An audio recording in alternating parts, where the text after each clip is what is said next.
conversation's over. Oh, we're recording now. Oh, yeah. Hi, I'm eating again because I'm bad at planning my life around recordings. So, welcome to the Well, show if it makes you feel that any is better, if it makes you, sponsored by McDonald's. That's not backwards, but it's not. Oh, good. It looks backwards on my screen. It's not. So. It's not backwards for me. Well, Outstanding. If it makes you feel any better, I didn't finish my list until about 2 hours ago. I'm disappointed. I feel like I feel like I had less time to do mine, and I still managed to get mine done by Thursday. So no, we had the same amount of time. I guess so. I don't know. Technically. Although to be fair, since this was my last week before new job, I was so checked out. I was just my days. Actually, I probably shouldn't say that because it'll be recorded. But to say the least, we'll get to that it was very much. I handed everything off to everybody like I was supposed to. So I was like, all right, you just pretend I'm not even here. That was my whole goal. I am in the building. That's as far as I got. That's about as far as I got. So. I was going to say we had a quiet week, but no, the fuck we didn't. Woo! GameStop, ride it, baby. I like that stock. I don't own any of it. I never bought into any of it, but I don't either. Fucking, this is like the most I've ever actually enjoyed paying attention to the news. I enjoy it. And what's funny is just the fact that it started with one man who had an idea. Everybody said he was an idiot. He was retarded. What are you doing? You clearly have some sort of mental incapacity. Went from that to a year later going, this man is our prophet. Never mind the fact that the only thing he's actually said about any of this is, what's an exit strategy? Yeah. What's an exit strategy? Like he's like, oh, so what's your exit strategy? What's an exit strategy? Like, talk about the balls on this guy. He lost $15 million in a day. Yep. And he held. Diamond hands, brother. Because his calls for April now. Yeah, his calls are all up for April. So, and this dude's just riding it. He doesn't care. I'm like, royally fuck Robinhood. Oh, yeah. Yeah.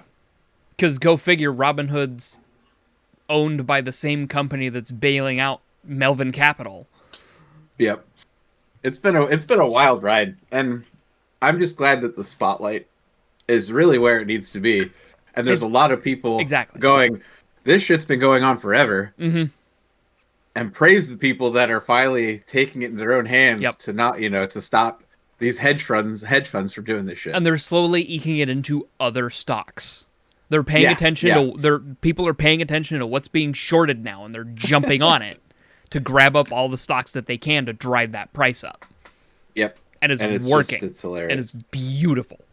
It's hilarious. I love the group just mentality of we're taking it back, man. We're little people, but we're taking this bitch back. Yeah, it's good. It's good shit. But let's get into what we were actually going to do today and go over our top 10 video games of all time. Yes. And we kind of had the discussion of like franchises count as one. We might like point out specifics, but for the most part, we're kind of counting franchises as one. Yeah. Which definitely made it a little easier, but it was still an absolute disaster to try to piece through. My initial list had 72 items on it. I reduced that to 49, and from that 49, I got 10. And it was very difficult. For me, I don't know if you did the same thing, but it made me, I had to think about the game And if that game gave me a nostalgic feeling or took me back to a time in my life where it was simpler, that's what I really ranked these by. Mm-hmm.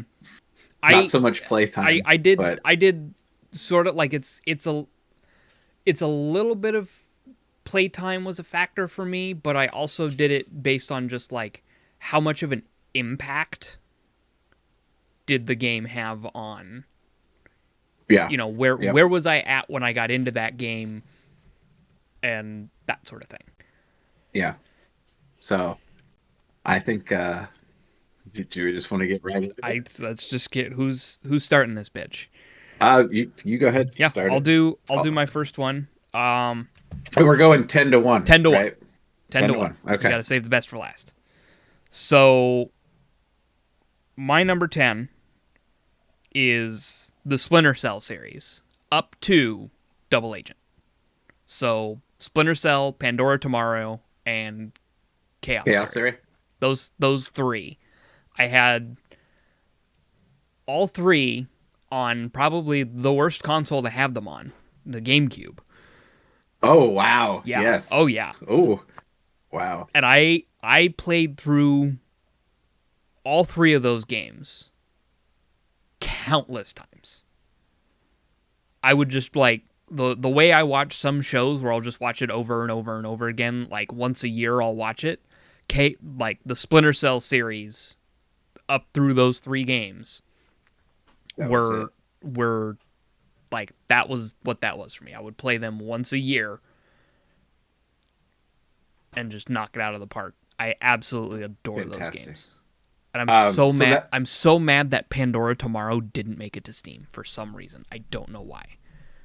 So that was on my overall list of 49. Of course. Of course. And the first game for me was fantastic. I love that game. It was and still is a stealth game. Like that was easily, in my opinion, one of the best stealth games ever created. Yep. Hands down. It did not make my top 10, unfortunately, but it definitely holds a special place in my heart. I played it on the Xbox, the original Xbox. Oh, okay. I did not play it on the GameCube. Yep. So. I had every Splinter Cell game because I was really disappointed with Double Agent. And then I never really got into Conviction because it's a completely different type of game. And then I still haven't played Blacklist. I have it. I just haven't played it yet. Yeah, honestly, I fell off probably about the same time you did with that series. Now, here's the question. Did you read any of the books? I read 2 of the books. Okay. Because I have read all of the books. Okay. And it is a great book series. I do enjoy that book series. I remember them being like actually enjoyable to read and actually like decent. I was really into Splinter Cell. Like those were my favorite games for a long time, to the point where like whenever, because I was in Scouts, so like whenever I would go camping, I had my stealth gear. Nice. And like we'd play like hide and seek and shit all the time. So like I was good at it. I would always be hiding out in the woods and doing all that shit. Like I had a fucking night vision. You were ready to go. I had a straight up night vision scope. I shit you not. That is fantastic. That is absolutely fantastic. And see, that just adds to it, right? You know? Because that was your jam. Yeah, for like 5-6 years through like my entire, like that was my that was the like game those were the games I was into in like as I was, you know, growing up, as I was like coming, you know, going through puberty. Like I started playing them when I was like 12, 13, and they stuck with me till I was like 16. Yeah. Like 4 or 5 years. It really just hung on. That's awesome. And let's be honest, can't remember his name. Whoever they got to voice Sam Fisher. Oh yeah. Killed it. Perfection. Yep. Perfection. Very few games can say we got the right voice actor for the main Because character. not and like the writing was actually really good too. Like Oh yeah, the like the actual dialogue and banter was interesting and amusing. it was a fantastic game. Oh man, now I want to play Splinter Cell because Right? I have it on PC. So do I have like the one that they didn't bring to Steam for some reason was Pandora Tomorrow. Interesting. I wonder why. You know what? Was it because is it on Uplay? Maybe? Maybe. I don't know. I haven't checked, but that'd be something to check. Okay, should I? I'm gonna go. do your 10, or else do we're my just going 10. to talk about Splinter Cell. I know. We're just gonna. All right, we got one down. We've got 19 more to go next week. So this game, it's I'm gonna say it. Grand Theft Auto 3 on PC. Holds a special place because first of all, my brother gave it to me. He was like, "Hey, you might like this game." And as older brothers are, he was like, "Yeah, you might like this game." Grand Theft Auto 3, what's not to love? It was also pirated, so this was the day and age where no DRM. Yep. It ran on my old school Pentium 3, with my GeForce MX or my GeForce 4 graphics card. It ran beautifully. I never had any issues with it. It was a simple game. The character didn't have any voice lines at that point. It was just head shakes. I found the story was fantastic. I loved unlocking all 3 islands. I spent so many hours in this game to the point where I'm pretty sure I 100%ed it at some point in my life. And it's one of those games where I know, especially during the summers when I was out of school, I would just sit down and play GTA 3 for hours on end, getting into car chases, sort of trying to survive the 5-star with the tanks and the army rolling in. And it's a classic. It's a classic game that was simple, no bullshit, straight to the point. You're just going to do all these odd jobs for people. You're going to become like a crime lord. The end. Like that was it. It was a simple GTA. There was no, and it was perfect. It was perfect in what it was. And I don't want to spend too much time on it because we have a million things to do. But that is my number 10. And here's the thing. I even put GTA, Vice City, San Andreas, and 5 on my overall list. But this one specifically holds that special place. It holds that special place, and I love it. So two things real quick back on Splinter Cell.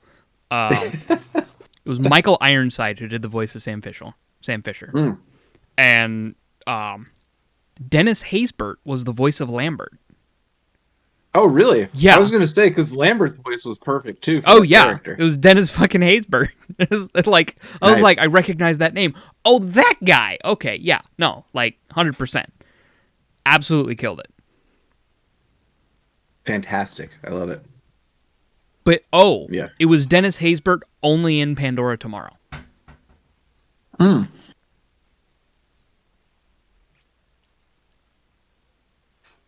who played the original? Don Jordan. Don Jordan. There's no link in the wiki page, so I can't. Interesting. That's not a familiar name to me. But that voice was perfect in the first one, because I was thinking the first game. Mm-hmm. Yeah, it was Pandora Tomorrow, the second game, where it was Dennis Haysbert. Anyway, my number 9. So this one's a little bit of a weird one for me. Because most people would pick, I fully expect, a lot of the games from this series to be on people's top 10 lists, but I don't necessarily always expect it to be this specific game, and that's Halo Reach. Specifically, Halo 1, Halo 2, Halo 3, Halo 4, ODST, none of those really hit it for me, but there was just something about Halo Reach that really hit home and just knocked it out of the park for me. I think part of it was the like it was probably one of the first games that actually elicited an emotional response from me. Oh wow. Just from like the actual like the the story moments of Halo Reach as you're going through and you're slowly losing your team members, and then like what really did it for me was the moment where you're one of the last 3 in Noble Team, and your captain is driving the Pelican, and he's like, "All right, I got this," and he just flies his Pelican, like just kamikazes his Pelican, and I was like, "Holy fucking shit!" Or like when Cat died, like just boom, that's it. Yeah. Like it was those moments, and it was like it was one of those games that just like hit me. And then the final mission of that game, the absolute final mission, where the only objective you have is survive. Yep. And then as you slowly get overrun. And then as you slowly just get overrun and just wave after wave of enemy, and like your helmet's getting cracked as you're taking damage. Yep. Oh. Yes. And again, another game that was on my top 49 list. But yeah. And it was just it was game. that whole like it was the last game from Bungie. The last Halo game from Bungie. Like I tried playing 4, not great. I've never actually finished 3, but I've fully completed 1 and 2. Yeah. 3 was good. I've heard I know 3 was good, and I know the main base games were good. I understand why Reach has such an impact, because not only is it a standalone story, but again, you get invested in the characters, and then in a sense it takes that Game of Thrones and it's just like, well, we're just going to start killing and killing and killing, and you're like, maybe it'll stop. Well, and it's even one of those games is like, if you're familiar with Halo lore at all, you know that no one makes it out of, no one survived Reach, and anyone who did wasn't in great shape when they did. So the fact that they were able to actually bring in the emotional aspect of that, knowing that no one makes it out, really speaks to the writing for me. And I'm really glad that ended up being the last Bungie game before they split from Microsoft and moved on to Destiny. Yeah. Yeah. Because at this point, I feel like their writing has taken a turn. Oh, it really did. And as soon as the Halo series got handed over to 343 Industries, the whole franchise just stopped being as good. Yeah, and I don't know if that's just lazy writing or just the weird directions that they're trying to take the game, you know? I don't know. But to be fair, the last Halo I played, I think, was 4. Yeah, same. And I was really disappointed in 4's story. Yeah, it had its moments, but it never, I guess, I don't know. I feel like I lost any kind of emotional attachment to the series. Well, because 3 ended. 3 was effectively the end of the series. Yeah, that is true. Like the peace was reached with the Covenant. Yeah, the Flood was effectively handled. Like there was the whole memorial for Master Chief at the like it ended. So for them to try and continue it feels heartless. Yeah. So that's my number 9. I like it. So mine, we're going old school again. I think one of the first-person shooters I played. I know you're gonna think, "Oh, Doom! It's got to be Doom, right?" No. I think I know where you're going with this one. You think you? Okay, I'm just gonna go for it. Perfect Dark for the Nintendo 64. That's what I thought. Yep. That's where I went. Perfect Dark. A game where you start out as a spy, and by the end of the game, you are on a completely different planet. Yep. The story bonkers. I can't. To be honest, I can't even tell you what the story was actually about at this point because I was so young that I was just like, "What the fuck is going on?" The weapons in the game, fantastic. Mm-hmm. The story, crazy shit. I don't, like I said, I still don't know really what happened in that game. But it was amazing. I just love that game. I never played Perfect Dark, but I did get to watch a friend play it. And this was a friend who was very familiar with it. And the one thing that really stuck out with me that was absolutely hysterical is like some of the guns in this game are dumb. And he gets to a point and he pulls out this alien gun, and to reload it, you just push like a candy bar looking thing through it. Mm-hmm. Yep. Was that the? I couldn't tell you the name. Was it the sniper rifle that could see through walls? I think so. But it was like that was. Hold on, let me reload. Future. Just, yeah. The magazine would just go through the receiver, and then you'd have more ammo, and it's like okay. So every time he would reload this gun, just future. I absolutely love that game. Everything about it was great. And I love the fact that you needed the expansion pack for the Nintendo 64 to even play it. Right. It was one of the 3 games for the Nintendo 64 that ever needed it. Yeah. Donkey Kong 64, Perfect Dark, and I can't even remember the last one. Majora's Mask. That's right. It was Majora's Mask. Yeah, I absolutely love that game. I spent so many hours as a kid playing that game. It was a fantastic game. I'm curious to see where they go because they're rebooting the series. Oh, I don't know if because it was one of Rare's, like, it's considered one of Rare's masterpieces. Yeah, 100%. It was one of the last great games that Rareware came out with before things happened. Yeah. They are rebooting it, but it looks like they're keeping the same theme as far as there's going to be some sort of interstellar shit going on. It's just going to get weird. I think so. Cool. So I'm curious to see where they go with it. But that is my number 9. It was another childhood nostalgia from me. So see, I feel bad because all of my games are from this millennium. No, they're not. Never mind.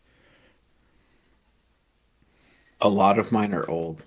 Yeah. But I'm also old, so I don't know anymore. Yeah. My number 8. I didn't get into till well after the game came out, but I immediately just fell in love and just hammered through it, and now it's easily one of my, I mean, it's on my top 10, but it's The Witcher 3. Oh, such good writing, such good world building. The world itself is just fun to explore. They did a really good job of just having an open world with no loading zones unless you're, fast traveling. If you're in the world, you're in the world. You don't have to load going into a building. It just exists. Yeah. Which is something that CDPR has always been good about. There's plenty to do. There's plenty to see. There's plenty to... It's just a phenomenal game. Again, another game that's on my top 49. I fully expect almost everything on my list to be somewhere in your top 50. Yeah. I agree, especially from where they started, with the Witcher series, being very, very linear, very go here, go here, go here, to a completely open world like they did, where, I mean, you could stay in the starting area for tons of time, like just there's so much going through stuff. And I also like the fact that they've taken that from The Witcher 3 and taken it and put it into something like Cyberpunk, where a game that it's not on my top 10 list, but it's definitely a game that I love. And I'm sure, given the time, given, everything else, I think CDPR is going to make that game outstandingly, like a perfect game that people Yeah, and they're will be like, oh, this is a great game. Like we shouldn't have actually shit on this game because it's a fantastic game. yep. But and I'm pretty sure that happened with The Witcher 3 as well. That was exactly what happened with The Witcher 3. Everybody shouted on it and was like, this was so bad, and had a really rough start, but now it's considered one of the greatest games of our generation. Yeah. And I think that also speaks volumes to CDPR as far as just the fact that even though they birthed something, they're still going to put time into it. Yep. And not just be like, all right, well, it's out. So Well, you and guys that's why I voted for The Witcher 3 for Labor of Love, because like they're even like they're still in the works of doing a full HD re-release, like full texture update. Oh yeah, that's right. They were going to for have free. ray tracing Anybody too, who right? has the game is just gonna have all that update and all that new look to it for free. Yeah. Which is amazing. Which anytime they release any DLC they release for their games is free. It's just extra stuff that you can do, which I'm like, hell yeah. Yeah, who doesn't like doing more stuff? They're just all they're doing is expanding their games, and they have a business model that I wholeheartedly agree with. Yes, regardless of how people think about when they first purchase games. Although I will say they probably could have used a little bit more development time for Cyberpunk initially. Almost all the problems could have been fixed if they hadn't focused on last gen consoles. Yes, if they hadn't tried to provide support for the PlayStation 4 and the Xbox One, all of that development time could have been put to fixing some of the issues on current gen and PC. Yeah, but they it is what it is. Yeah, and I think at this point it's more stable than release. So and it's like they just released another big update. They've got another one on the horizon. Yes, and then I love how we've devolved this from The Witcher 3 to Cyberpunk. Anyway, yeah. Which we're good at doing. It's really just talking about how great CDPR actually is. Yes, as a developer, regardless of when they release a game, they will continue to put support into it. And even even after this whole Cyberpunk debacle, they even came out and they're like, "Yeah, we fucked up. We're sorry. Yeah. We're going to do everything we can to fix it." Like, don't blame the developers. This was purely a management problem, which good on them. Anyway, number 8 for you. Yes. Number 8 for me. A game from a company who doesn't really like to innovate or do things that CDPR does, but is still a fantastic game, at least when I was a kid. And again, it's another childhood game, but one that I 100% completed. And as a kid, that was a pretty big deal. Pokemon Yellow on the Game Boy Color. For me, this was hard because I don't want to say the entire Pokemon franchise because I don't like where the Pokemon Company and Game Freak are going with the current generation. They haven't there's been no innovation. The problem is they released the same game for the last 26 years.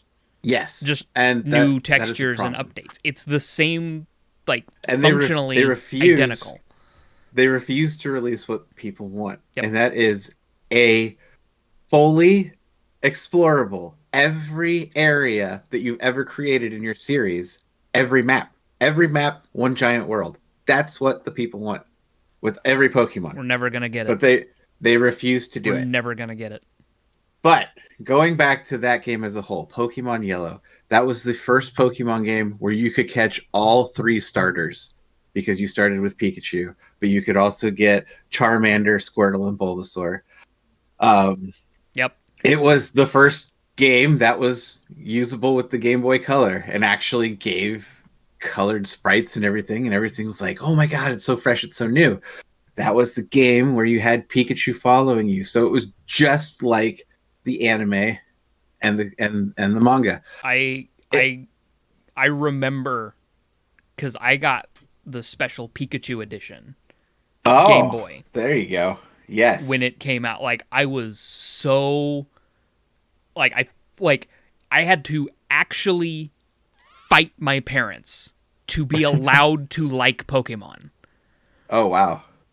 Because they're like, I oh, didn't have that he looks really mean. Because like it was a picture of Mewtwo, and they're like, because they kind of comicized the anime and put it in a couple issues of Nintendo Power, which I was subscribed to at the time. Ah, okay. And so I was looking at those, and like I had to have permission to even read those. Wow. And like what really did it was I convinced my parents to read those comics with me.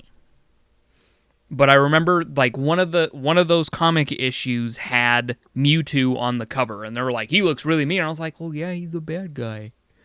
Yeah. Because I'm 9. Yeah. But I finally convinced my parents to, let me be into Pokemon, and then that year for my birthday, I see this big huge box for my birthday present, and I open it up, and there's like they fucking Matryoshka dolled me. So it's just box and box and box and box. It was like 10 layers deep, and I finally get into it. I finally get into it, and I get to the last 2 or 3, and I was like, "What the fuck is in this thing?" And I finally get to the base layer, and it's the Pikachu edition Game Boy Color with Pokemon Yellow, and I lost my fucking mind. This is like a classic video where the kids got the PS2. My parents actually have video of that. They have video of that moment of me absolutely losing my mind. That is awesome. And what's funny is I, in the same fashion, because I was playing on the old school brick Game Boy. Oh, yeah. Because you could still play it on there. Right. And my brother actually got me my Game Boy Color for my birthday. Okay. And it was like, oh my God. And I was like, you can see that they have color. It's amazing. Like, I was blown away. Oh, yeah. At the fact that this game had color and everything. And like I said, it was the first game I actually caught all 151 Pokemon. Oh, and if I would have had the Nintendo printer, I could have printed off basically a certificate that said you got all the Pokemon. Wow. And yes, a fantastic game. Love that game. It will always be probably one of my favorite Pokemon games. That one definitely hit my top 20, but it's not in, because I'm just not generally a fan of the Pokemon series. Like I seriously considered that one, but I was like, eh. Yeah. See, for me, it wasn't a serious thing. It was that specific game. Yeah. That's because, don't get me wrong, I do like some of the other ones. But that one really just hit because between the hours I spent raising these things, I also was breeding them. I had because you could still do the missing no glitch. I had Charizard, Venusaur, and Blastoise. I had also bred them. So I had a level 100 Charmander and a level 100 Squirtle and Bulbasaur just for shits and grins. Like, that was it. And so for me, that was just a great game. I loved that game on the Game Boy Color. Yeah, I screwed up because I captured a Charmander, but I put it in. Once I got it to a Charmeleon, I put it in the daycare, and it overleveled, so I couldn't get my Charizard. Oh, really? Yeah. Oh, no. So I was mad. Okay, number 7 for me. So, number 7 for me is on this list specifically because it's the game that really motivated me to get into PC gaming. Like, to build a PC so I could play this game with my friends at LAN parties and shit. And that is Team Fortress 2. Oh, nice. Classic. Like, that was... I wanted a PC specifically so I could play Team Fortress 2. I was so... Like, I picked up the orange box for Xbox 360. And I played, Team Fortress 2 on that. But what a lot of people don't realize is Team Fortress 2 and the orange box on the consoles never got updated. It is still version 1 of the game. There's no patches, there's no updates, there's no hats, there's no guns. It is pure stock Team Fortress 2. And I absolutely loved it. And then I finally got to play it on and I got good at on Xbox, right? Mm-hmm. Like I was a sniper main, like I cosplayed as the sniper at KomoriCon one year. Like my first KomoriCon, I cosplayed as the sniper, and I was the best sniper at the convention that day. That's awesome. Like I made the gun. I had a Jarate. It was a jar full of apple juice. Like I had a jar. I had the gun. I had the whole. I still have the vest. Like I found a shirt, and I had a friend who could print any design you wanted, as long as you had a high enough resolution, onto shirts. Yeah. So I actually had him print the sniper patch on the shoulder. That's awesome. And I finally got to play it on PC, and I got wrecked. Oh, really? Because I didn't know what the fuck I was doing. Yeah. Because I got good on console, and then I get on PC Right. with mouse and keyboard, and I got destroyed. That's funny. And then I became a pyro main. Yeah, I was the same way, to be honest. Like when I played on PC, I was a pyro main because it was just kind of like, oh, I just have to set shit on fire. Okay. W1.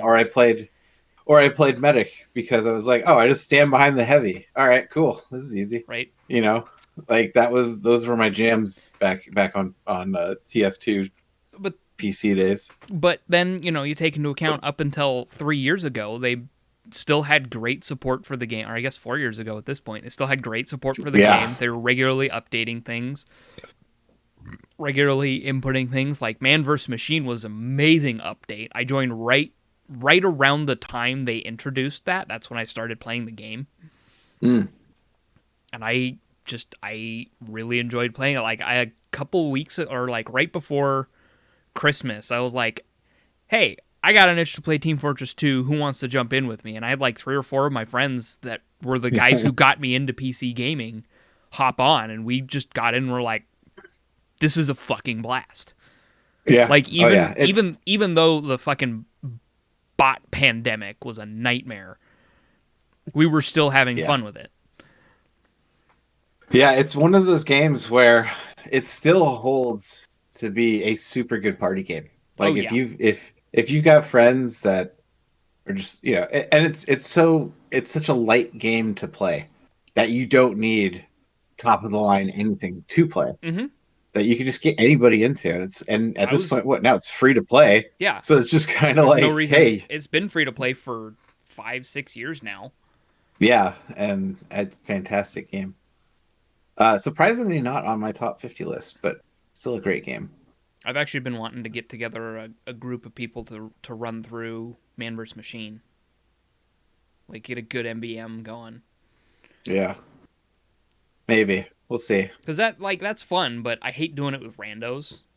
Oh, yeah. Because I hate talking everything's to randos. better. But yeah, if I'm going to do a team thing, I want to do it with friends. Yeah, random people are awful and should be looked down upon. So... They are. Okay. Number 7. This 7. is another classic game for me. I want to say one of my first PC games as well. Something that I love, and I'm sad that it's gone the way it has now. It's pretty much destroyed. Command and Conquer on PC, the original RTS game that got me into RTS games, and a fantastic game that I don't even want to think how many hours I spent playing this game. Easily, it's just an amazing game. It had the beautiful live action cutscenes that were just fantastic. The people they got to play roles in those were fantastic. Everything about it was fantastic. Tim Curry was in 3, wasn't he? Yes. Yeah, I Um, remember there was a GDQ that was an all cutscenes run of Command and Conquer 3 co-op. yeah. Yeah, it's a series that unfortunately was murdered violently by EA after they bought Westwood Studios. Shocker. What, Yeah, EA got shocker. something and made it bad? Yes, which I mean, and the last bit of that was the fact that they announced years and years and years ago now, but the Command and Conquer mobile game that was absolutely awful was, and nobody liked it at all. Oh yeah. When it was announced, people were like, ha ha ha, yay. Like, no, nobody was actually thrilled that this was happening. Don't you guys Twitter have phones? Twitter went off on the fact that why don't you actually make a good Command and Conquer game? Because mobile Yeah, games it make more was, money. and I think that mobile game's actually dead. I don't think anybody actually plays it. But when it was first around, when Westwood Studios was still around, fantastic game. The music was also fantastic. Everything about it was just fantastic, especially for me. God, how old was I? I must have been, what was I, nine or 10? Came out in I think when I, 95. yeah. So that would have been, I started playing I think 9 or 10. I was 9 or 10 years old when I started playing that, and it was great. I became a fan of real time strategy, and I used to play against my brother. I would take my computer over. We'd have like LAN parties, um, and I knew I was good when I finally beat him because older brother. He's 10 years older than me. He's got more experience than me in these things. Yeah. But then it got to a point where he was he couldn't get past my strategies and what I was doing. So that's when I knew I had surpassed him as far as video game, at least Command and Conquer and RTS games. And it just, again, another game that holds a special place because it was like the first of many, and it was fantastic. Mm-hmm. And I miss it dearly. I have the 10-year collection from Westwood Studios, so I can play that whenever. They did just release a remastered. The remaster of it, yeah, but that's giving EA money that they don't deserve. Fair. So It's just like getting the remaster of Warcraft 3. It's yeah, like giving Blizzard money they don't deserve. So for me, I still have the original Command and Conquer on discs. If I need to, I'll get an external disk drive and load that beast up. So running compatibility mode. Game. Yep, love that game. Okay, number 6. Number 6 is my first proper series of multiple games. I'm counting 2 games as one in this one. All right. And that's Portal. Yes, Portal, I struggled. Portal 1, I struggled with this. Portal 1 and Portal 2 are absolute masterpieces that completely hold up to today's gaming standards. Yep. They're engaging puzzle games. The dialogue is witty and snappy. The writing and the voice acting is perfection in both games. Mm-hmm. Fucking J.K. Simmons as Cave Johnson Fantastic. is one of the greatest video game performances of all time. Fucking fight me. Yeah, no, and to think where it came from as just a throwaway extra for the orange box. Quick little throwaway extra for the orange box, just doing something with the Source engine. Yep. And it became a cult classic. One of the most iconic video games of our generation. Like, I'm part of the Portal subreddit, and it's still active. It's still going. People are constant. Like, that game had an impact on so many people. There was a while. I still have the keycaps somewhere, but I have Portal keycaps. Oh, that's awesome. That's really cool. And I got them because they're MX keycaps. Yeah. So I got them when I had my G710. Yeah. Which wasn't RGB. So I actually had my friend go in, desolder the stock LEDs, and replace them with orange and red, orange and blue. Uh-huh. That's awesome. You got my phone number, right? I think so. Yeah, go ahead and call me right now. You probably know what this is already. I have a pretty good idea of where this is going. And I don't know if it's going to pick up on the mic, but we'll try it anyways. Shit. Call Kevin. I was like, no. Fuck that guy.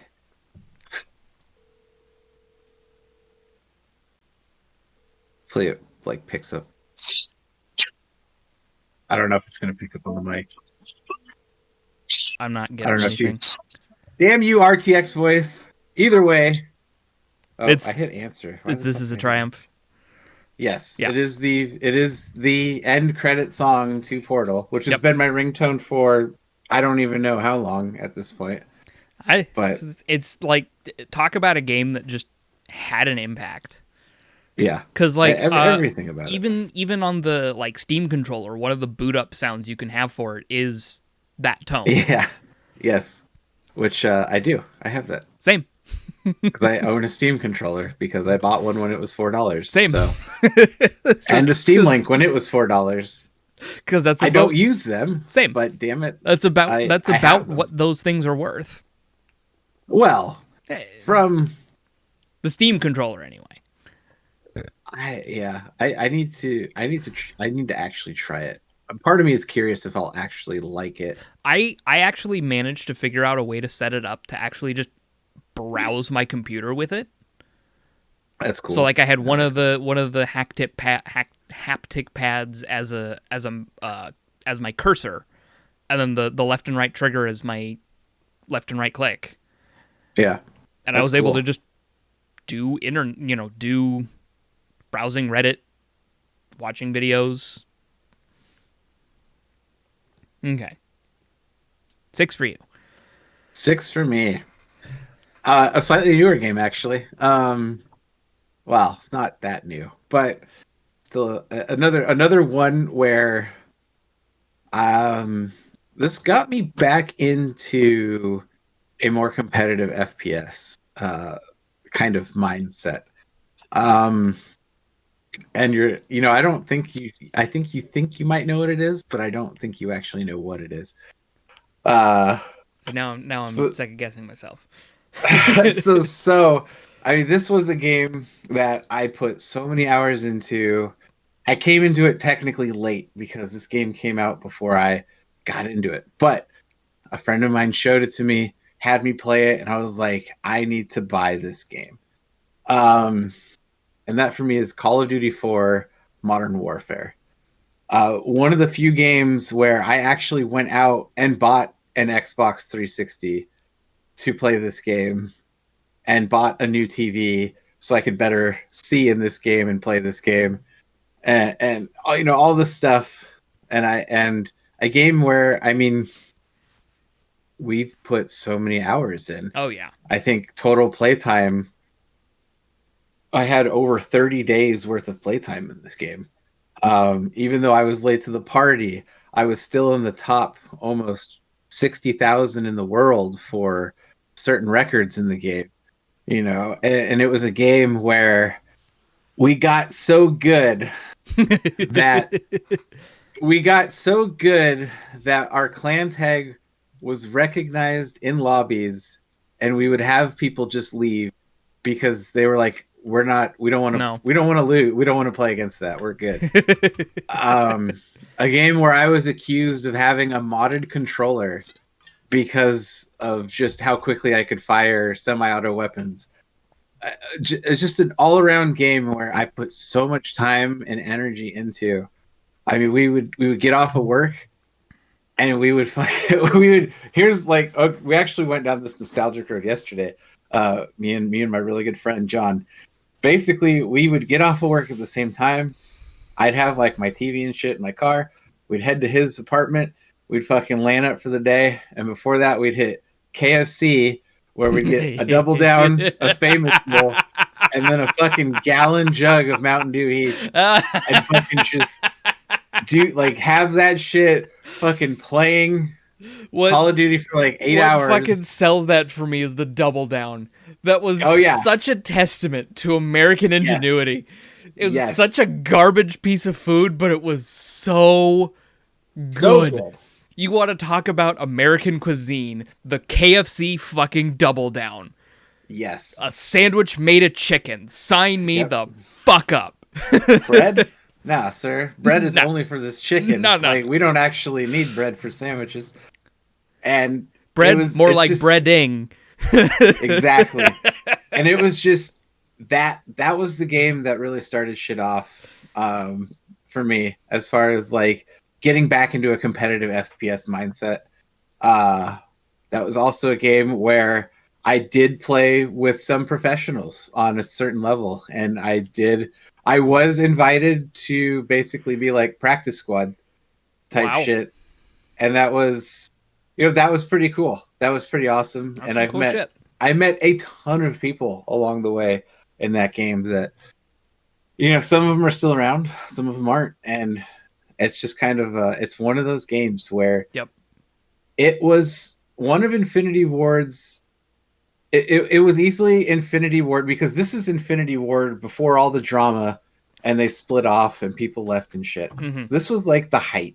I mean, the multiplayer was, in my mind, perfection. It was simple, but it was effective.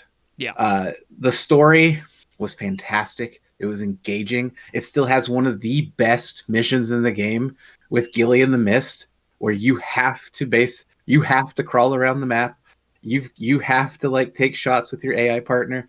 Like, it is all around just a fantastic game. It is what revitalized Call of Duty.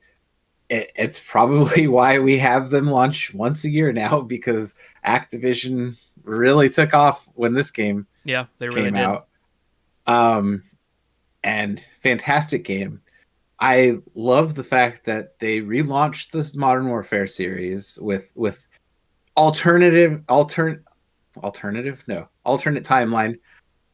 It's still a fantastic game. I hate where they're going with the multiplayer now, being more battle royale, whatever. Not That's what's really hot. caring That's what's about hot. multiplayer. Although, to be fair, I think they do have the best battle royale. Oh yeah. As far as That's the general availability. That's the general consensus. It's the Warzone is the best Yeah. battle BR game, bar none. Yeah. But overall, Call of Duty for Modern Warfare is it's a special place. Again, it seems like, I'm saying that with all these games, but it's a special place where it did something. It rekindled something. Mm-hmm. It started something, and fantastic game. I love it. It's my number 6. So there you go. Top 5. Top 5. Top 5 games. I'm actually going to switch my 4 and 5. Oh my god. We're having a switch up.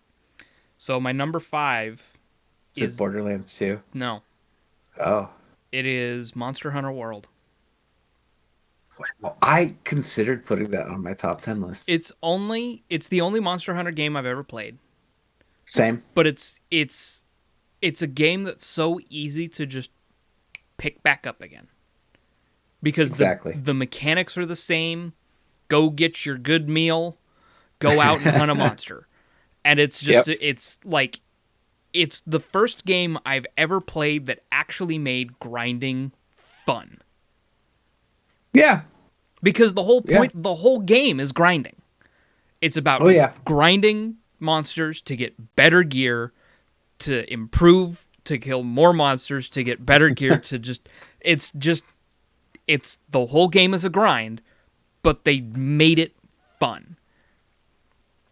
And they made it truly, like, enjoyable. I got into it. Like, I've actually bought the game twice. Oh, wow. Because I bought it on PlayStation. I bought it on PS4 to play with my friends. Yep. And then I saw that it was, like, super on sale on PC. So I picked it up. And I started from 0 on PC. Yeah. But I actually, like, finished the story that time. Nice. And you left out the most important part. It is a gorgeous game. Oh, it's beautiful. The environments are fantastic. Like there's always something to look at. Yep. There's just you turn any which way and you're just like, holy shit, that's crazy. Like, There's oh my god, so look at much. that. There's so much going on. There's so much in the world to interact with. And the creature design is fantastic. Oh yeah, the monster design. They just announced the special edition Switch for yes. Monster Hunter Rise. Yes. That is by far the best game specific Switch release is I've seen. It's beautiful, the design on it, because it has the dock has a stylized Rathalos on it. Oh, that's cool. And it's got runes all over everything, like down the back and on the Joy-Cons, and it's just I mean, you want to talk about a franchise that's just held on for dear life, but has managed. And it was one of those games where it was like everybody was like, "Yeah, Monster Hunter World's okay," and then it became the best-selling game Capcom has ever made. Yeah, I mean, and that's that. It's a game where I really hope they release more to PC. Yeah, because for the longest time it's been a console and handheld exclusive, and I think we're getting it to a point where hopefully Capcom is like, hey, we should really release more shit on PC because that's a very large market. well, they need to be better about actually making it like decent updates for PC and decent optimization for PC first. That's one of the biggest that like as gorgeous as it is, that's one of the biggest issues. Yeah, that is true. It can be a bear to run. But that's a good top 5 right there. That was because I was like I was like, okay, I have that in my number 5, but no, it's better that like what I had for my number 5 is actually higher up on the list than Monster Hunter. So that's why I brought Monster Hunter down 1 and moved what was my 5 up to 4. I like it. That's a good one. I like that one. I'm curious if you've heard of my top 5. It's a very obscure game. It was released in limited quantity in North America. To even get a copy of it was kind of a pain in the ass. But very interesting game. A game that it was something else. Phantom Dust on the Xbox, the original Xbox. Never heard of it. Never heard of it. This game kind of came out of nowhere. I actually saw it in a Game Informer, and I was like, "Oh, that looks interesting."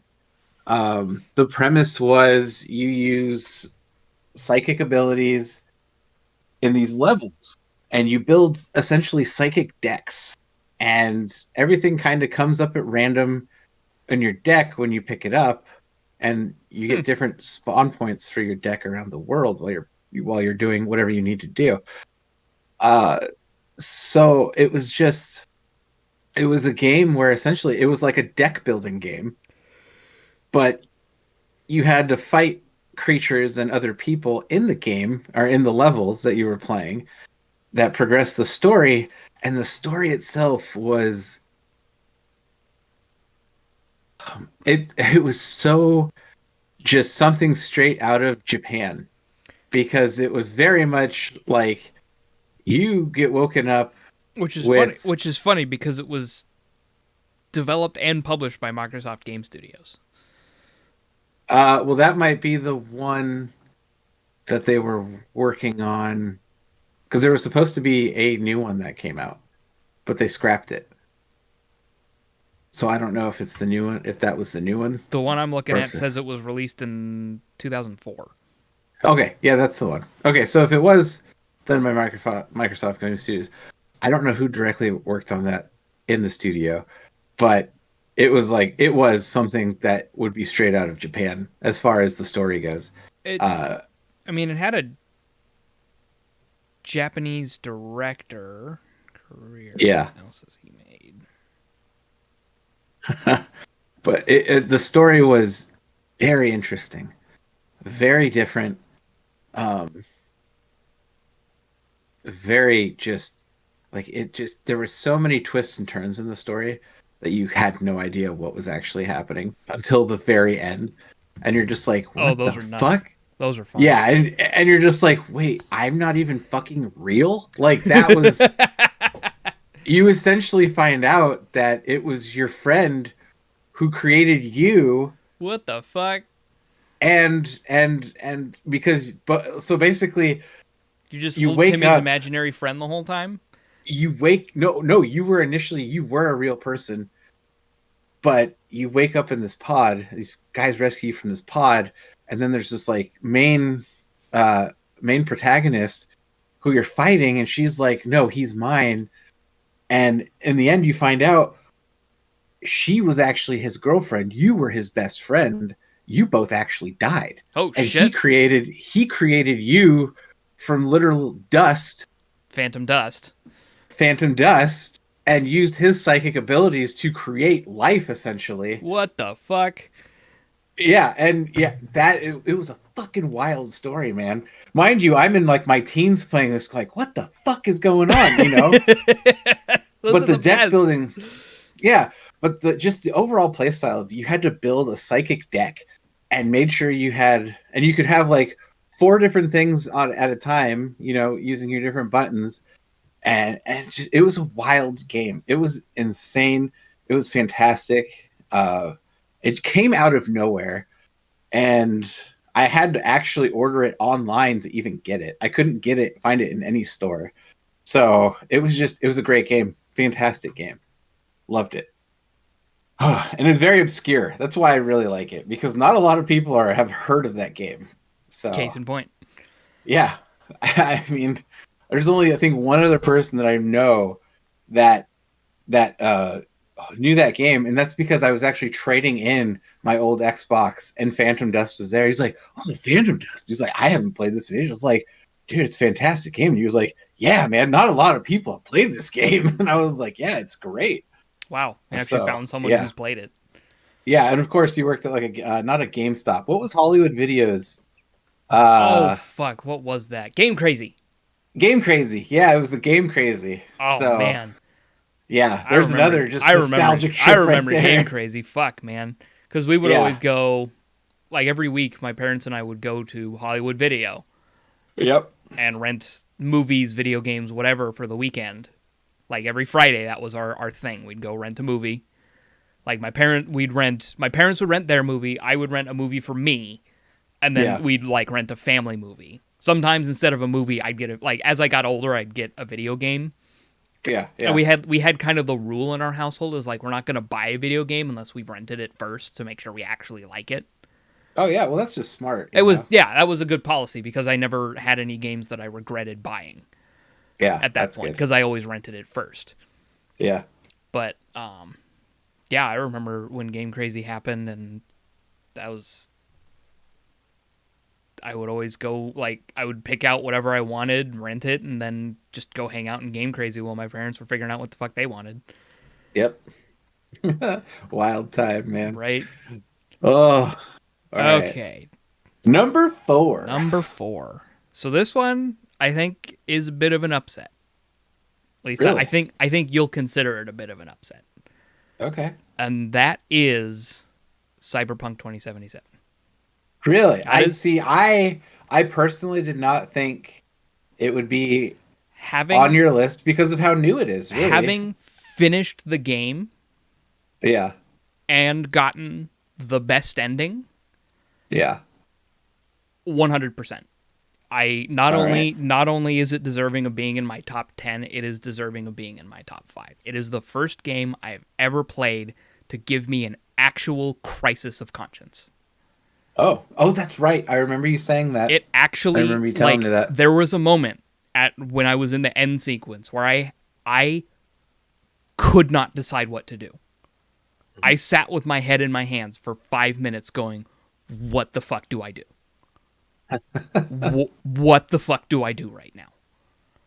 Wow. And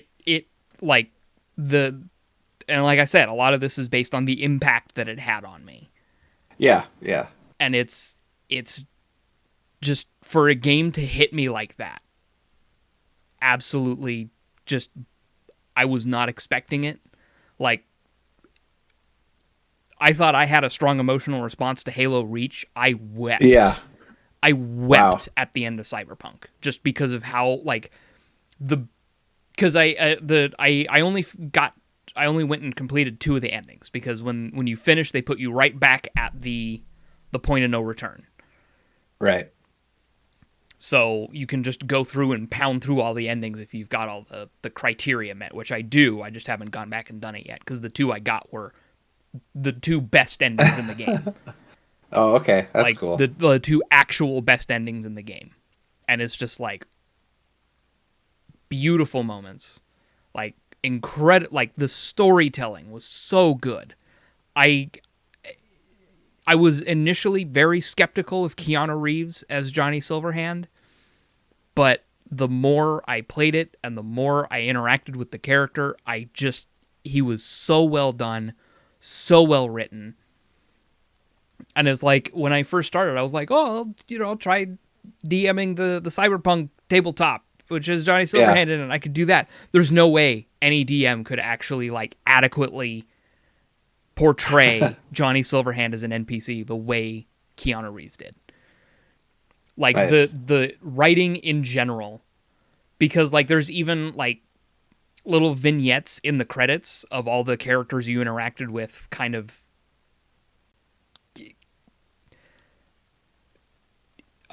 like leaving a message, like, they call leave a message at the beep type thing. Yeah. And it's like them leaving their message, and some of them, based on the endings I got, some of them were just absolutely heart-wrenching. Oh, wow. So it was that game is absolutely deserving of the number 4 slot. That's why I moved it up above Monster Hunter. It was like, Monster Hunter is great. It's not as good as Cyberpunk. Yeah. All right. That's good. That just makes me want to, like, play it so I can actually. It's 100% worth it. I know. I get so sidetracked in that game.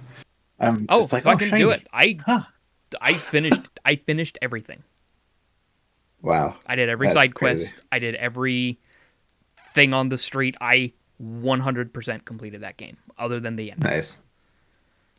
Yeah, it's the same route I'm taking at this point, so It's worth it. it'll happen. I It's know. actually, Oh, I like, know. it's actually worth it and enjoyable, because if you spec'd out right, like, that was my biggest issue, is I didn't spec properly. Mm. So I'm sitting there and I'm grinding and I'm breaking down all my shit because I didn't hyper efficient my crafting to get all my stuff up to legendary. Yeah. But Yeah. I did it. That's It took, like, that was where the real grind was trying to get all my stuff up to legendary. Oh, okay. But All right. I finished everything to do in every district of the city. Nice. That's what I'm slowly but surely doing. So, It's just, it takes time, but it's worth it. I feel it was worth doing. all right. All right. Damn. Number 4 for me. And this one is also interesting because it's a series, but it's not the complete series because technically I have not finished the series. I will be doing that when they re-release the remaster or whatever the hell edition they're calling it now, which may actually give you a hint as what it is. Mass Effect 1 and 2. Ah. So for me, these were fantastic games. Options, choices, Mm-hmm. tons of stuff to do. Level up your character. Go through the I story. completely forgot about Mass Effect. And I have never played Mass Effect 3. Really? I have never played it. So this was a weird transitioning time for me, where I just had so many other things going on. I never got it on release, and then I heard just nothing but complaints from people. Oh, the ending's terrible. Blah blah. The ending's hot good. garbage, but the gameplay is the best of the 3. So for me, I was just like, I'll skip it. I liked where it ended with 2. I can skip it. I feel like I could skip it. But at this point now that I know they're releasing like a new remaster, whatever trilogy of Mass Effect 1, 2, and 3 this year, I will probably end up getting that, even though I own all three of the games. I'll still end up getting it. And yeah, Mass Effect 1 and 2. I mean, just everything about it, the options, the choices, the voice work. It's just, and the little quirks here and there. Oh, Shepard, will you do an ad for, my such and such shop? And then later on you'll hear, this is my favorite shop on this, and you're just like, that kind of stuff. The world building for those games is incredible. Yes, and it's just it sucked me in. Everything about those games I loved. And I love the fact that you've got your companions. If you fuck shit up in 2, people can die and you just lose them. And I remember I was like, oh my God, that was my Christ, my conscience. What really sold me on those games, and I feel like an idiot for not including them now. But what really sold me on those games was the fact that it was the first time I've ever experienced your choices in the first game affecting the second one, and ultimately the third one. Like, holy shit.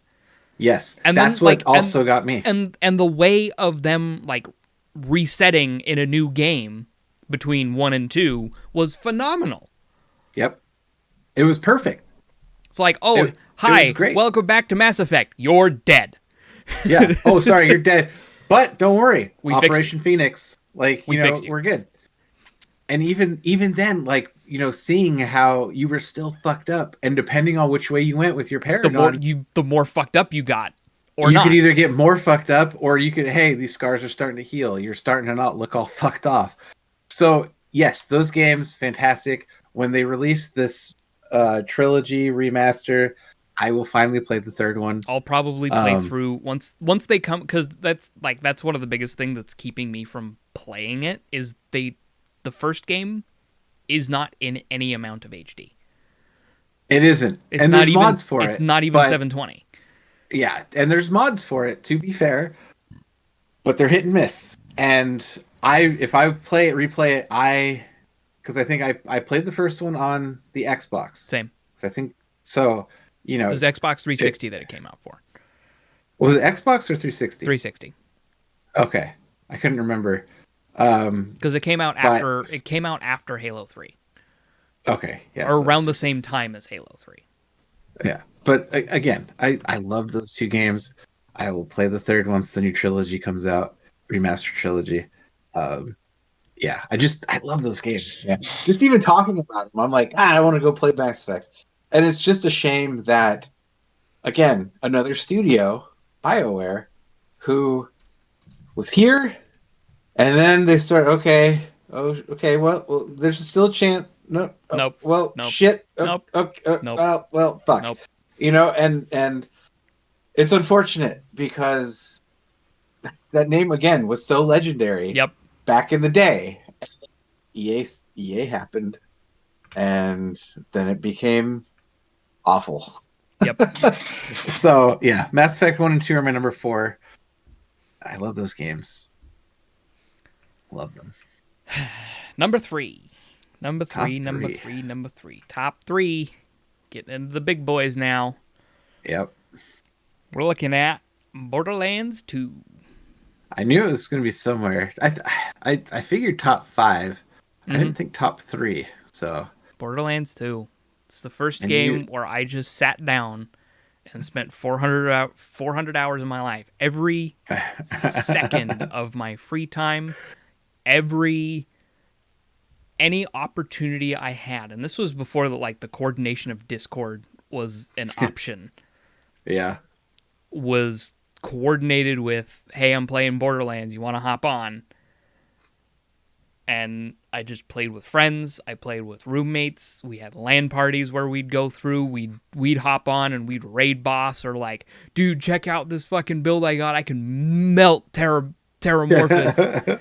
Like, just having those moments. And like, I didn't get as into it as some people did. I only managed to get one of my characters up to max level, and even then I didn't get up in through the OP levels because I never got into the meta of that game. But I built what was fun for me. Yeah. And I had such a blast doing it.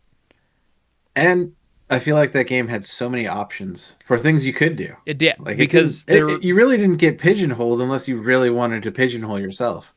unless you wanted like the absolute best, most highest damage thing to get the highest level, melt the bad guys the fastest. Yeah, but if you're speedrunning, sure. If you're not, then whatever. Mm-hmm. So, And yeah, I had the builds that were just a blast. I had because my main was Krieg. oh yeah, yeah, Krieg with a fucking monstrosity build, and just that turning into this giant just rage monster, never going down. I never died as Krieg. um, and I think honestly, Borderlands 2 had some of the best DLC stories It did. as far as, What are they? and I think the I still stand by this. The best DLC of any video game ever is Tiny Tina's Assault on Dragon Keep. yeah, Masterpiece of writing. Masterpiece of like just the world you play in for that is incredible. The dialogue throughout. I'm gonna play a siren. With Brick is like, she's the prettiest siren. It's just like, yes. yeah. And then I like could see why it's on your top you'd three. hear the player say something, and then your character would interpret in game, like just that little detail was great. And like it was such a long DLC. It was like another 30 hours of gameplay if you did Yeah. everything. Plus it had Yeah, one it of was the a big one. plus it had one of the strongest weapons in the game with the fucking grog nozzle.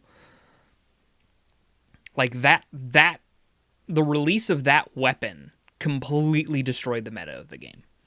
Because it was a weapon that gave you 50% of your health back when you shot things. And it was guaranteed slag. So you're weakening everything too. Yeah, Pair that with an infinity pistol on your fucking Gunzerker and you're unstoppable. Because you're already constantly regenerating health when you're Gunzerking.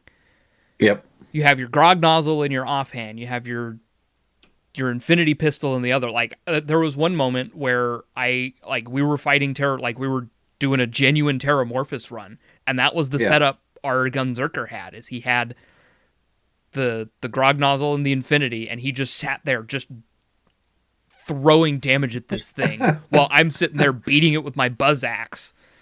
And like the way the characters synergized too, because if you had a Maya and a Krieg could eat somebody's fight for their life, and Maya could use her ult to bring someone up. So if Maya went down, I'd eat her FFL, and then she'd just re-up me. And her action skill cooldown was so quick that you could just do that ad nauseum. It was beautiful. yeah, yep. Fantastic game. I mean, let's be honest. One of the best protagonists, I think, in any game with Handsome Jack. Oh yeah, the dude won awards for that role. Yeah, you hate him, but at the same time, you love him. You're like, oh my god, this guy is fantastic. His performance was incredible. Just the way Yeah. way he was and the way he got. The further you went in the story was just such a Yep. great villain. Like so much about that game is so good. Yep. And it made the third game look terrible. That much more of a disappointment. Yep. The only thing Ah. the third game improved on was actual gameplay mechanics. I still, it's funny. I haven't touched it since we played it that time. You're not missing much. I know, and it's unfortunate. It became so much of a just kill things to get better. Like, it became the type of grind that Monster Hunter was supposed to be, Uh-huh. but they didn't do as good of a job at it because it I don't know, it felt less impactful. I actually think I might play some Monster Hunter after this. It's been a while. All right. Do a couple missions. All right, I need your 3. My number 3, another series. This one has a special place in my heart. God, all of these do. I love how I that's lead. the point. I That's the literally point. lead with all of these. That's what doing this was supposed to do, is make us realize what games have a Yes. special place in our heart. So this series of games, again, it's not a complete series because the last game in the series is hot garbage that should never be played by anybody. And this game series for me has actually spanned 3 separate consoles. Holy shit. Yes. And Now this I'm series worried. this series for me is Fable 1 and 2. Ah, yes. So Fable 1, again, my brother actually got me this game for Xbox. I loved it. I loved every bit of it. I loved how there was a karma system. I loved how you could improve like towns. You could buy stuff. You could become evil. You could become great. You could kill your sister at the end of the game just so you could have the most powerful weapon and be feared by everyone. It was fantastic. And here's the fun part. There was an exploit in the original Fable that I found, and I completed the game 100% evil. I killed my sister. I took the weapon at Aeon, the most powerful weapon. I was feared by everybody. If there was a way you could be a dick, you were a dick. I was a dick. I had the full horns. Oh. I had the red eyes. I had the fly pestilence that would surround me when I was just standing there. People would scream and run away from me. And then I found this exploit. And when you had a spell on, like a physical shield spell, and there was an infinite spawn of undead, and you could get your combat multiplier to reach unlimited as long as you had mana potions to refill your mana bar and keep your shield up. Right. Which I did. So I just kept doing it. I maxed out my general experience at 9999999. Holy shit. And then I went back and I leveled all my evil shit. Everything maxed evil. Everything good as high as I could get it. Because every time I killed an undead, I got +2 to being good. So I went from 100% evil, maxed out all my evil spells, and then went to 100% good, maxed out all my good spells. I had everything maxed on my character. All the spells were maxed, everything was maxed, and when I actually ended the game, I was 100% good. So when I would stand there, I had the halo around my head, butterflies were around me. Right. Yeah, I had all my max spells, so I had like these blue veins like running through my body. And since I was max like mana and spell cast and everything, my hands were glowing all the time. Right. And I had and yet at the same time I had this weapon that I had to kill my sister for because you did the evil path. I did the evil path. So I'm like, I got this perfect weapon. I've got every spell maxed out. I'm not afraid of anything. And then I would just do whatever. I would just walk through the game and just chill and not do anything. And then to follow it up with Fable 2, which gave you a massive world that you could then do, where you could own cities and like you could become evil by raising rent prices. Like the shit they did in that game was fantastic. It was massive. The DLC for it was fantastic. It made the map even larger. Wow. And then they released Fable 3, which was fucking terrible and got rid of everything that they did good in Fable 1 and 2. And I played it for, I think, an hour, and I was like, this is the worst Fable game. And so that's why it's not on this list. Fable 1 and 2 will always and forever be the Fable games. And like I said, it spanned 3 consoles. I had Fable on the Xbox, Fable 2 came out on the 360, and I bought an Xbox One just so I could play Fable 1 and 2 again. Wow. Yes. It is the only reason I own an Xbox One, was to play Fable 1 and 2. Aren't that those was games it. also on Steam? No. No? Well, Fable 1 is. They have the PC version Lost Chapters, which I actually own that on Steam. But whatever. I wanted that console experience back for Fable. Fair. So that's what I did. Fair. And again, still fantastic game. Still hold up. They fixed the exploit, so I can't get unlimited XP there. Aww. But yeah, I was really pissed about that because I was like, oh, come on. Did you sons of bitches, you actually patched this. So, yeah, they don't have that anymore, but it's still a fantastic game. I love those two games. I really, really, really hope that the remake, or not remake, but the revitalization of Fable turns into The something, next game in the series the next iteration goes back to its which roots. yeah, I really hope they take it back to its roots, and I'm really curious to see where they go with it. So that's my number 3. Alrighty. Number 2. Number 2 for me is Minecraft. Oh wow. This is, and wait, okay, so before you even go forward, Uh-huh. this is kind of like another one where you just started really No. with it. No? No. Oh no, had, no, you've I've had Minecraft for since but 2013. this is but your foray into it is now you are very hooked on Minecraft. Yes, I very recently got into the game. Yeah. But I've always enjoyed Minecraft. Right. I had Minecraft on Xbox 360. Mm-hmm. So it's another game that I bought twice. So I bought it on Xbox 360 and I played that and I enjoyed that. I had my own little world, did my own little thing. That was great. Didn't play it for a while. Got a PC and went, well, fuck. Let's get some Minecraft. Why not?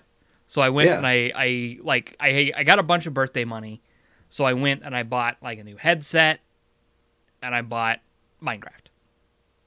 And I played it and I've put over 500 hours into the game at this point. Easily.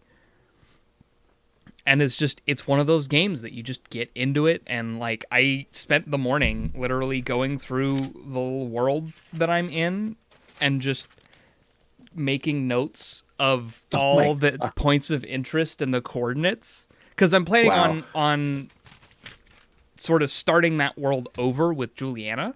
So it's going to be the same world. Yeah, same seed. But from zero.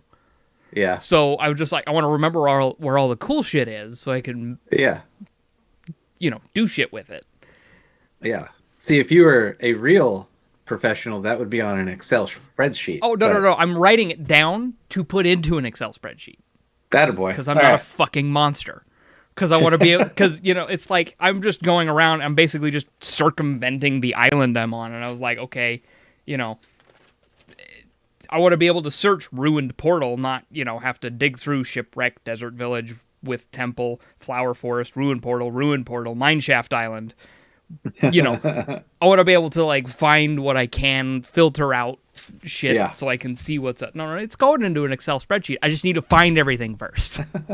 Because I found an igloo. Did you know igloos are a thing? They got some crazy shit in there. Yep. I didn't actually know that. That's one of the few things I actually knew. Like, there's igloos, and then there's the igloo basement. Yeah. And I found, like... They're pretty cool. I found that, and I was like, oh, shit. There's a zombie cleric in here. And he just pops out and claims the cleric tool. And, like, there's a cleric in there, and then it's a zombie cleric, and then all the things you need to fix a zombie villager. Oh, nice. Nice. Like, it's got a splash potion of weakness and a golden apple, which is what you need. Which is normally a pain in the ass to get, because you got to go to the nether, and you got to find blazes, and you got to get blaze rods, and you got to make blaze powder, and you got to make a fucking brewing stand, and then you got to get your fermented spider eyes. Like, there's so much to do, and it's just, I mean, it's one of those games that just, like, as much of a dick as Notch has become, he was kind of onto something when he made Minecraft. Yeah, 100%. And now, like, you see, what did he sell it for? How much did he sell that for? It was billions. Right? Yeah. It was like stupid amounts of money. How much did Notch sell Minecraft? Was it like 5 or 6 billion? $2.5 billion to Microsoft. Oh, it was way off. Yeah. In 2014. Yeah. So actually, considering where Minecraft is right now, if he would sell now, it'd probably be 5 or 6 billion. Easily. But the thing with that is, it wouldn't have gotten as far if Microsoft hadn't gotten it and started putting resources into it. And the fact that and this actually goes into the fact that Microsoft isn't just managing one version of the game. Oh yeah, they're managing Java and Bedrock. And I was talking to my friend about it, and he's like, they're actually doing the perfect scenario right now. They're introducing concepts into Java Edition, balancing them there, finding out how they work out, and then shifting it over to Bedrock Edition with the balances in place. Yeah, it's actually pretty cool. Because Bedrock Edition is still technically in beta. Yeah, just kind of. It's not officially released yet, but we fully expect that once Bedrock Edition gets fully released, that they'll have some sort of either significant discount or free upgrade for people who already have Java Edition. I'd be shocked if they didn't. That would be a terrible move on their part. Yeah, but this also is the company that raised their price of gold by 100% and then backtracked. So, wait, what? We'll see. You didn't hear about that? Microsoft raised the price of Xbox Live Gold. Oh, that's right. Yeah, to $120, and then people are like, "What the fuck is wrong with you?" They're like, "Oh, sorry, we're dropping it back down, and you can play free-to-play games without Xbox Live now, Xbox Live Gold." So, which is nice. That's just a nice touch. Which is nice, but let's be fair, Sony has done that from the start. So I don't know why. Oh no, Sony has always had the better online deal. PlayStation Plus has always been a better deal than Xbox Live. And I mean, if you're a PC player, then it's just kind of like, wait, you guys have to pay to use your internet that you pay for? Yeah, right. So, but yes, that's another fun off topic. Yeah. We'll see though. All right. I don't know. Number 2 for you. Number 2? Oh man. This one. I spent so many hours playing this game. Somewhere in the realm of 12 to 14,000 hours in this game. I think I know what you're talking about. Maybe. You think maybe? My first foray into the MMO world that has actually spawned friendships that I still have to this day with online people who I've never physically met, but still talk to constantly. Yeah. And that is Guild Wars, the original Guild Wars. Oh wow. Okay. Yes. Not were you thinking World of Warcraft? I was thinking League. No, God no. So Guild Wars, the original one, easily the better of the two. The second one is okay, but there's so many things that the first one did so right that the second one was just like didn't do. They kept the same buy the game once and that's it motto. You just have to buy it. You don't have to pay a monthly subscription. No monthly subscription, which was huge for me as an intro to MMOs because I was still in high school when this game came out. Right. And so the fact that so many people got into WoW when they did. Yeah. I didn't have parents that were like, "Oh yeah, no, well here's our credit card. Go ahead and spend $15 a month on a subscription based thing." No, so for me, it was perfect because it was a free to play MMO essentially. You just had to buy the initial entry fee. Yeah. And it was great. It was so different. It was so new. It had a lot of different concepts like instance zones, so you didn't have to worry about assholes trying to gank you constantly. The play was intriguing.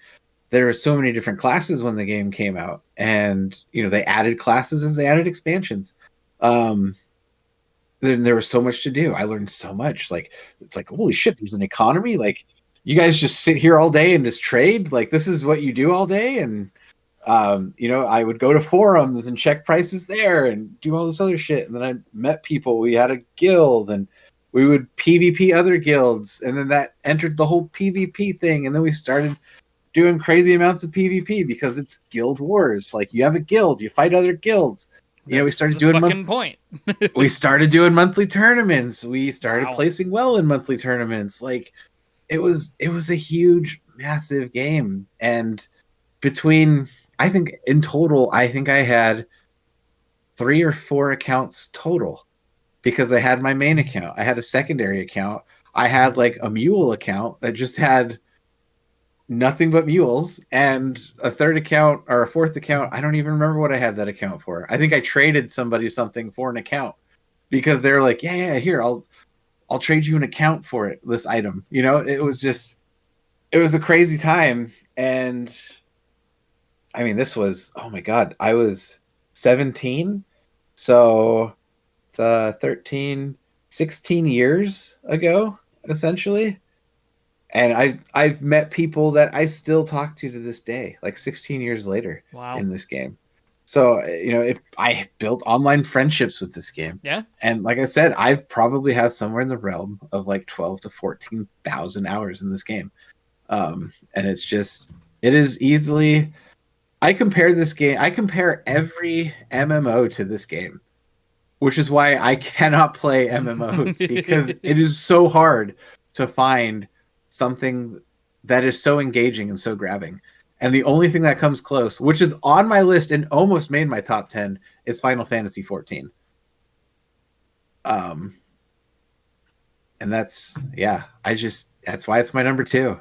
And the scary part is it's my number 2, and having that much time and impact really makes you wonder what the fuck my number 1 is. Yeah, that's that. Yeah, the fact that that's your number 2. Yeah, so that's my number 2. The original Guild Wars. Okay, number 1, big moment, big time, big time, big time. All right, so my number 1 games. This is a series, but it's 3 specific games. Okay. Is Legend of Zelda. And in this order, Twilight Princess, like reverse, counting up again. Twilight Princess, Wind Waker, and Majora's Mask. No Breath of the Wild. Breath of the Wild is good, but it's its own category, and it didn't impact me as much as these other 3. Cause like I had Twilight Princess on GameCube, not the Wii. Oh. So I had the truncated backwards version. Yeah. Cause on the Wii you had like 6 item slots. Yep. I remember playing it on the Wii. On the Wii, you had like 6 item slots. On the GameCube, you had 2. Wow, it really was a backwards ass version, wasn't it? Well, and they literally mirrored the game between GameCube and Wii. That's crazy. Because on the GameCube, they maintained Link being left-handed, but on the Wii, you use the Wii remote with your right hand, and there was no way to switch it. It's those little things, right? That people don't think about, really. I actually have. Oh my God, are you doing what I think you're doing?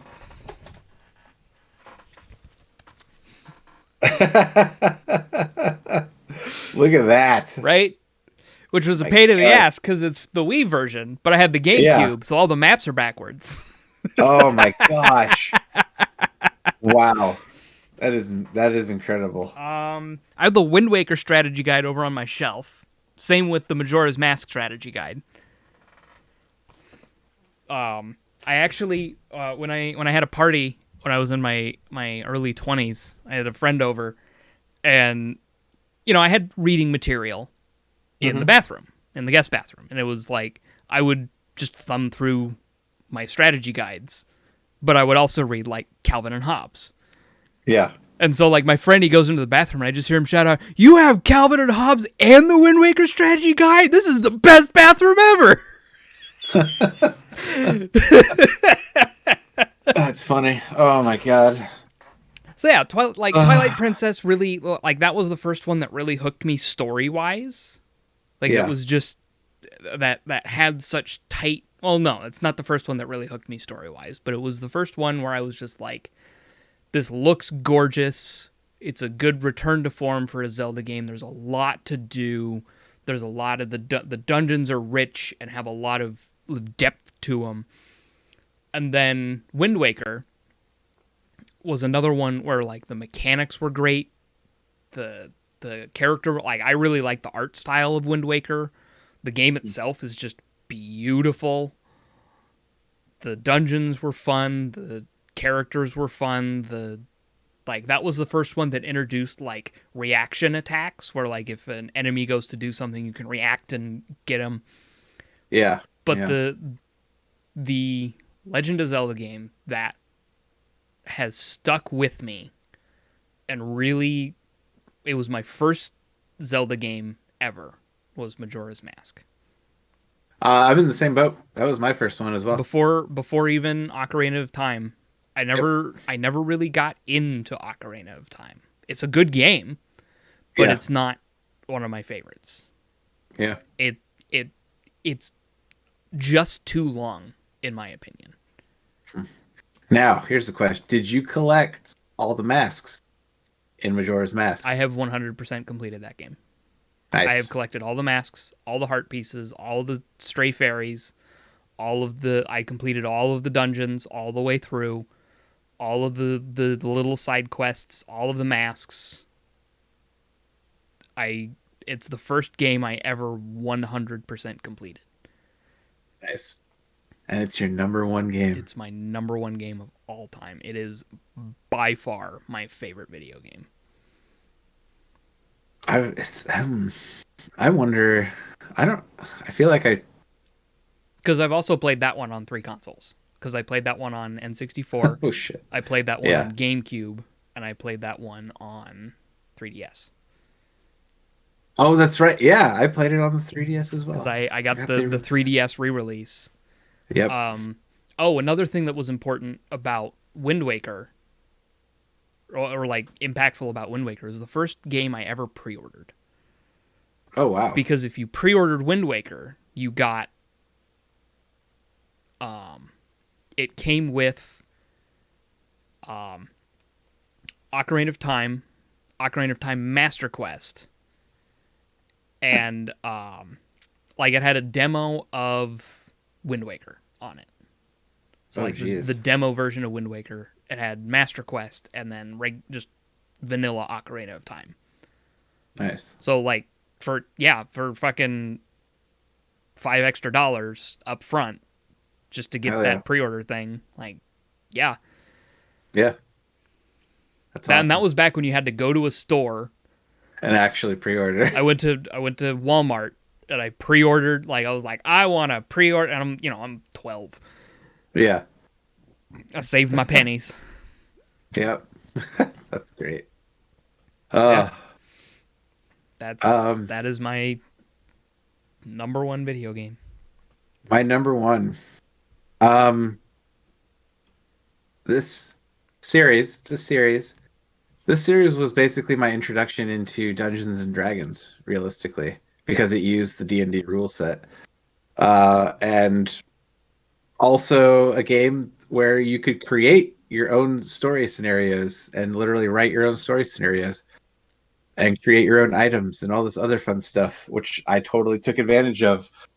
And probably spent, God, I don't even know how many hours, countless hours of just crazy shit in this game.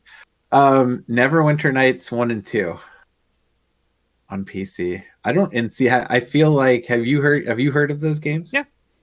Yeah. I know about those. Easily just fantastic games. The stories were interesting. They were compelling. They had different packs that people created. I mean, you could download different story models from people around the world that others had created.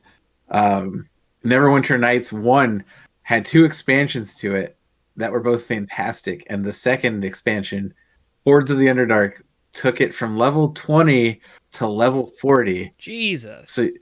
So you could really level up your character. And I had oh god, it was a monk. Was it a monk assassin?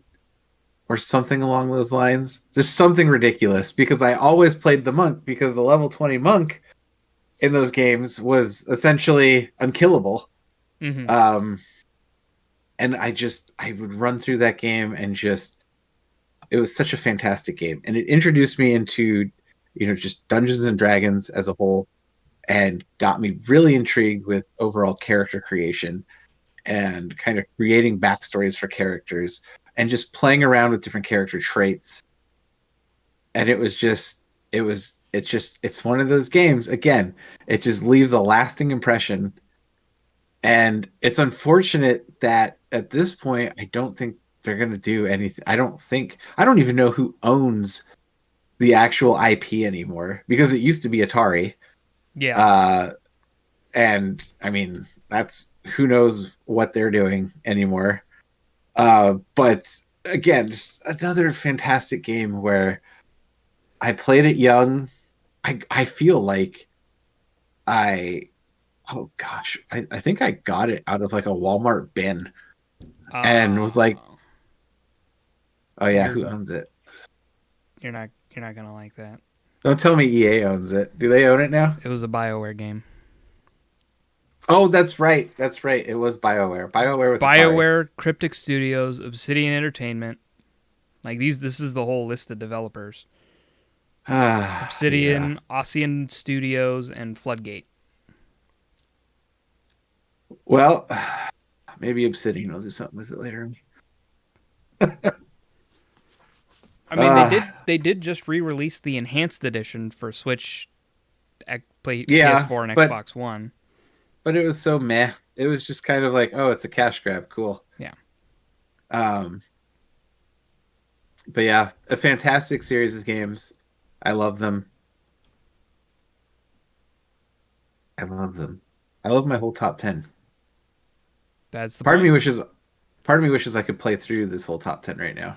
Right. But I would need a Nintendo 64 and an Xbox. I still have my Game Boy Colors and Pokemon Yellow. So yeah, I could do that still. I still have my Pokemon Game Boy, my Pikachu Game Yeah. Boy.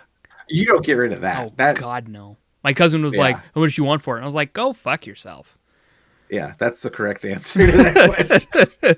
No, it'll stay in my personal collection. I don't fucking care. That's mine. Yeah. Oh man. But no, this list was well. so like what really set me off on that one was like he's like, "Oh, how much do you want for it?" And I said, How much is it worth?" And he was like, "Well, how much do you want for it?" I'm like, "You know how much it's worth? You're gonna short me? Go fuck yourself." $5 million. I would have given him some astronomical number just so you'd be like, oh no. No, yeah, exactly. That's how much it's worth to me. So this list, man. So here's some of my runner-ups. I just want to go through these real quick. Some of my runner-ups: KOTOR, Knights of the Old Republic 1 and 2,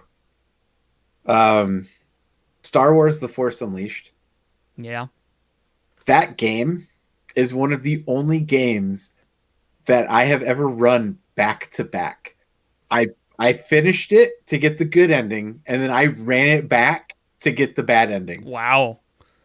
I ran it back to back. I think it took me close to 16 hours total. Jesus.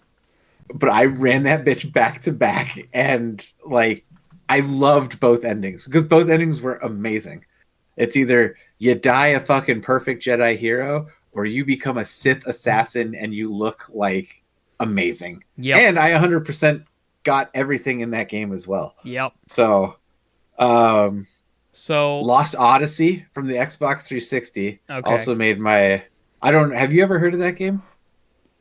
It may be one of the best. It rings a JRPGs for the Xbox 360, in my opinion. There's some other ones, but yeah. And then this one oh no, that's not there. Mega Man X 1 through 3. Those 3 games, I loved those games for the Super Nintendo. God, such good games. Yeah, so some honorable mentions for me are the BioShock franchise. Oh, see, yep, Those that's are another one. those are great games. Both South Park games. Really? See, I Those played are the first one. the Stick of I haven't Truth. played the The second. Stick of Truth is great. Fractured but Whole is so much better because so the Stick of Truth is like your standard turn-based RPG. Yep. The Fractured but Whole takes a more tactical turn-based RPG where your positioning actually matters, and the story and the writing are. It's better. So it's a 30-hour South Park episode. Nice. Like, I got 18 hours in the Stick of Truth, and I got 30 hours in the Fractured but Whole. And you play the same character in both games. Like, it's like the Fractured but Whole picks up where the Stick of Truth left off.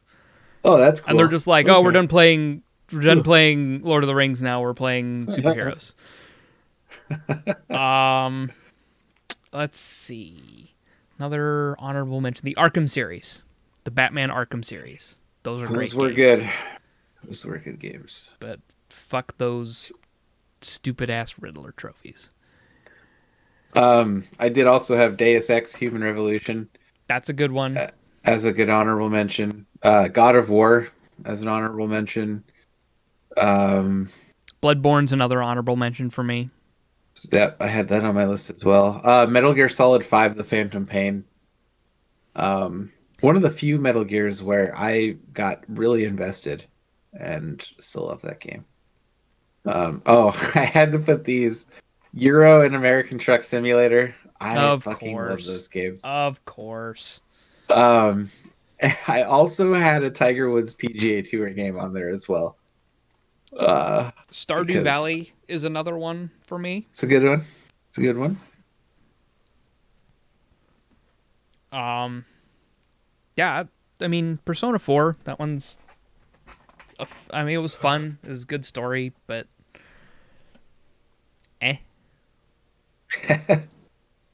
Let's see, another honorable mention. Killer Instinct for the Super Nintendo. My first fighting game, I think. Even before Mortal Kombat. Fantastic game. Love that game. My first fighting game would be Injustice: Gods Among Us. Really? Yeah. I thought it would be like a Street Fighter or something. Mm-mm. No, I didn't really get into fighting games. I'm still not a huge fan. The only one I've really ever played is Injustice. I want to play the second one, but... Injustice 2. Another great honorable mention, actually, that I love, was Rise of the Tomb Raider. That was a great... That, I feel like, not a lot of people gave it... I don't want to say gave it a chance, but not a lot of people looked at it when it was first announced. And when it came out, it kind of hit hard. That's the number 2 in the re-releases? No, the first one. That's the first one in the re-releases. Rise of the Tomb Raider? I believe so. No, Rise of the Tomb Raider was the second one, because the first one was just Tomb Raider. Is it? Yeah. It was Tomb Raider, Rise of the Tomb Raider, Shadow of the Tomb Raider. Was it really? Yes. Oh, well, that's the one I wanted, just Tomb Raider. Tomb Raider was good. That's another good one. Yeah. But I think it's time to wrap things up. Never. Oh, it's the Stalker series. That was another good honorable mention. Okay. If you've ever played this, I have those not. Those are a wild fucking story. I have not. Yeah. You have to pee, don't you? I really have to pee. All right, we can end it. We can end it then. I didn't do the thing last time, right? Am I just not doing You that didn't now? do the thing. You didn't do the thing. Feel like, do I need a thing? I don't know. You don't need a thing. I mean, you need some sort of send off something, but you say that works. All right, thank you guys so much for watching, putting up with our garbage once again.